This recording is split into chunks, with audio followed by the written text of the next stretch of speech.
Hi everyone, I'm in Tokyo right now. I'm outside an apartment building. I finally found a nice quiet place to record a video blog. There's not too much private space to be had in Tokyo. I'm pretty sure someone can hear me talking right now, but hopefully they can understand. So yesterday I met up with Naho and her parents. And Naho came to my hostel and picked me up because the train stations are pretty hard to navigate. I was supposed to meet up with them earlier in the day, but I got lost at Shinjuku station, it had like probably about 50,000 people there, or not 50,000, I don't know, a shitload of people there. And there was like 10 trains going in to each direction. And it was like that station was only one station out of maybe like 3 or 4 stations.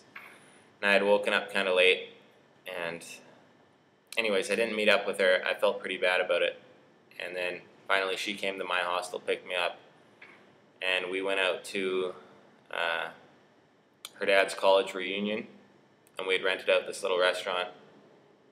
And I was the only non-Japanese person in the restaurant, but it was fun because it seemed like Naho's dad was organizing the whole thing, and I was with Naho, and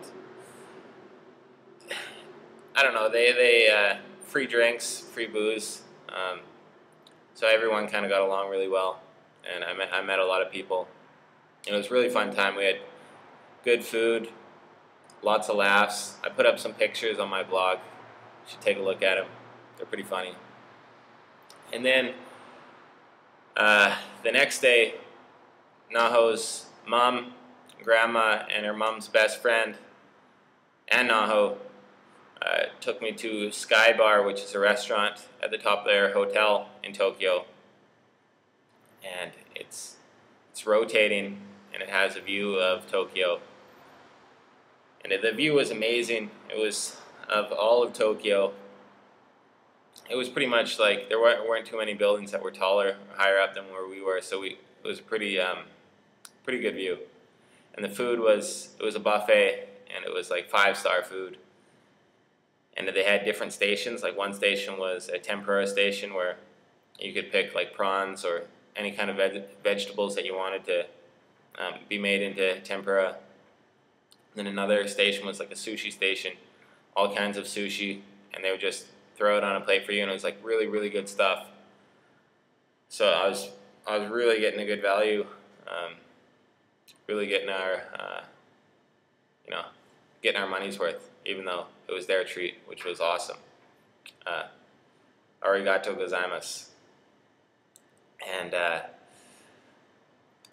yeah, I mean, it was amazing. Like by far the best meal I've had in a long time, and probably one of the better meals I've ever had in my life. So yeah, I mean, my last video blog I had just lost my bank card, and after that it was kind of a really frustrating 2.5 weeks, or maybe 2 weeks, because I didn't have my bank card, and I kept hassling on the phone with my bank trying to get them to send it, and I dealt with a lot of incompetent people, and it was frustrating at times, not being able to just get up and go, somewhere else, having to wait in one city was frustrating. So I made a couple video blogs during that time, but I never put them up because they were just kind of too negative and they weren't fun.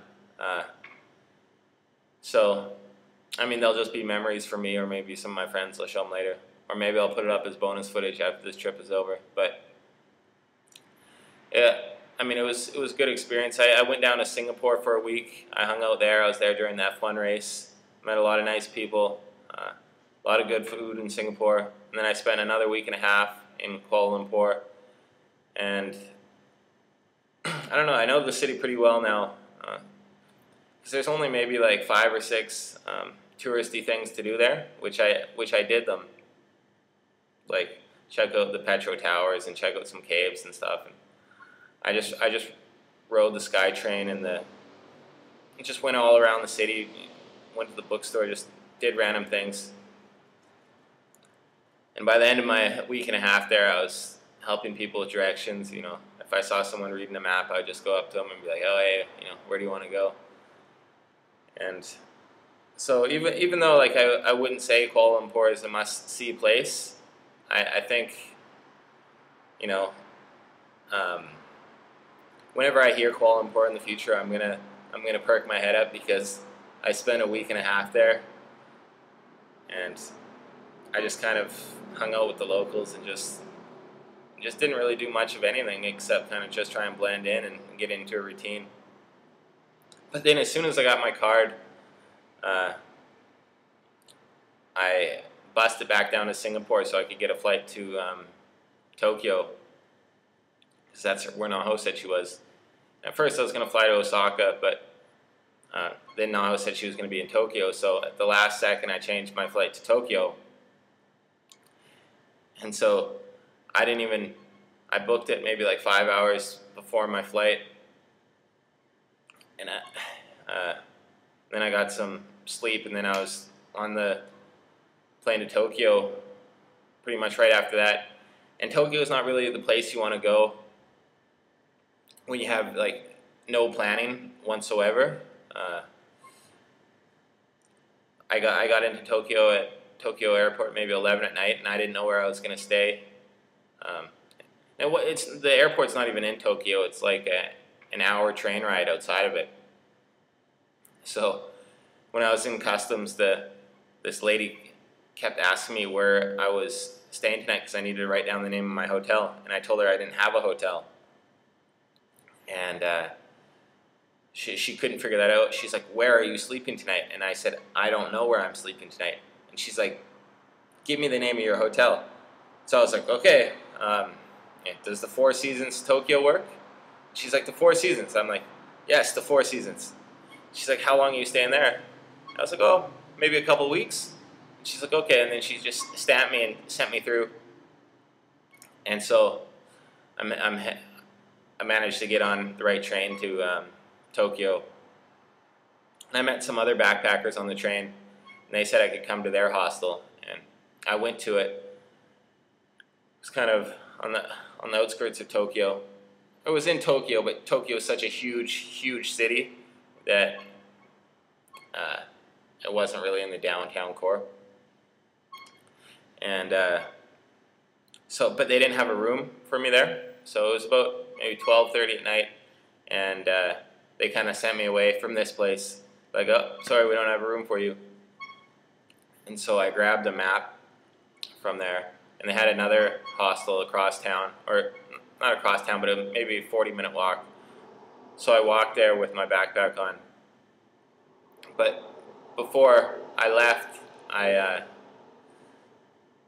reserved the room at this other hostel, because the only way you can get in is with reservations, because the people working nights only will check you in with reservations. They can't take your cash or give you a room right there. So when I did get to this new place at like 2 in the morning, the guy couldn't find me on the reservation system because I had just booked it maybe like an hour before, you know, at 1 in the morning, or maybe it was midnight or something, because I don't think it would have worked at 1.